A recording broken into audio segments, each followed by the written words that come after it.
ಎಲ್ಲರಿಗೂ ನಮಸ್ಕಾರ.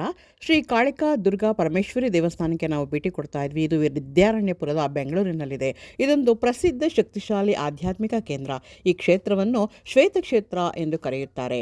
1988ರಲ್ಲಿ ಬ್ರಹ್ಮಶ್ರೀ ರಾಮು ಶಾಸ್ತ್ರಿಗಳು ದೇವಾಲಯವನ್ನು ಸ್ಥಾಪಿಸಿದರು. 108 ಅಡಿ ಎತ್ತರದ ರಾಜಗೋಪುರವನ್ನು ಈ ದೇವಾಲಯ ಹೊಂದಿದೆ. ಇಲ್ಲಿ ಜಗನ್ಮಾತೆಯನ್ನು ಕಾಳಿಕಾ ದುರ್ಗಾ ಪರಮೇಶ್ವರಿಯ ಭವ್ಯ ಅವತಾರದಲ್ಲಿ ಪೂಜಿಸಲಾಗುತ್ತದೆ. ನವದುರ್ಗೆಯರು 9 ವಿಭಿನ್ನ ಅವತಾರಗಳ ಸುಂದರ ಮೂರ್ತಿಗಳು ಇಲ್ಲಿ ಪ್ರತಿಷ್ಠಾಪಿಸಲಾಗಿದೆ. ಮತ್ತೊಂದು ಪ್ರಮುಖವಾದಂತಹ ದೇವತೆ ಅಂತಂದರೆ ಯಕ್ಷಿಣಿ ದೇವಿ.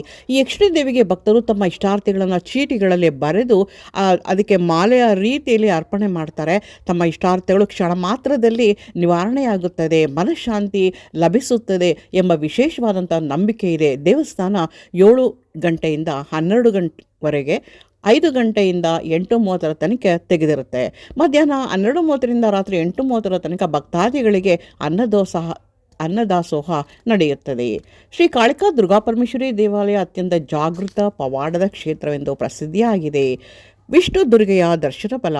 ಪ್ರಧಾನ ದೇವತೆಯ ಎಡಬಲ ಕೈಗಳಲ್ಲಿ ಶಂಖಚಕ್ರ ಇರುವುದರಿಂದ ದೇವಿಯನ್ನು ವಿಷ್ಣು ದುರ್ಗಾ ಎಂದು ಪೂಜಿಸಲಾಗುತ್ತದೆ. ಈ ದೇವಿಯ ದರ್ಶನ ಪಡೆದರೆ ಸಾಕ್ಷಾತ್ ತಿರುಪತಿ ಶ್ರೀ ಲಕ್ಷ್ಮೀ ವೆಂಕಟರಮಣ ಸ್ವಾಮಿಯ ದರ್ಶನ ಮಾಡಿದಷ್ಟೇ ಪುಣ್ಯ ಲಭಿಸುತ್ತದೆ.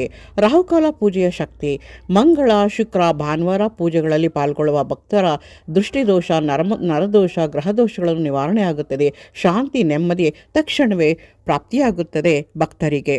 ರಾಹುಕಾಲ ಪೂಜೆಯಲ್ಲಿ ಮಂತ್ರಿಸಿಕೊಂಡ ನಿಂಬೆಹಣ್ಣನ್ನು ಸ್ವೀಕರಿಸುವಂತಹ ಪದ್ಧತಿ ಇದೆ.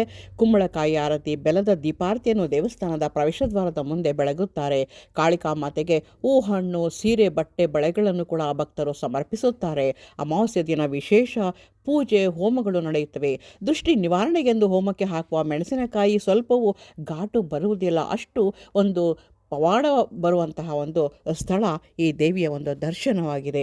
ಹಾಗಾಗಿ ಇಲ್ಲಿ ಎಲ್ಲ ಭಕ್ತರ ಒಂದು ಕೋರಿಕೆಗಳನ್ನು, ಕಷ್ಟ ಸುಖಗಳನ್ನು ನೆರವೇರಿಸುವಂತಹ ಕಾಳಿಕಾ ದುರ್ಗಾ ಮಾತೆಯ ಸನ್ನಿಧಾನಕ್ಕೆ ಎಲ್ಲರೂ ಸಹ ಭೇಟಿಯನ್ನು ನೀಡಲೇಬೇಕು.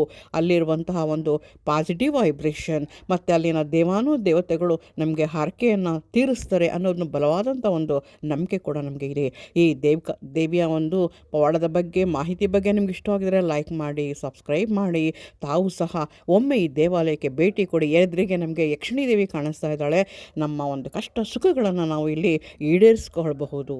ಹಾಗಾಗಿ ಈ ಒಂದು ದೇವಸ್ಥಾನ ಬೆಂಗಳೂರಿನಲ್ಲೇ ಕೂಡ ಇದೆ. ಹೋಗಿ ಭೇಟಿ ಕೊಡಿ. ನಮಸ್ಕಾರ.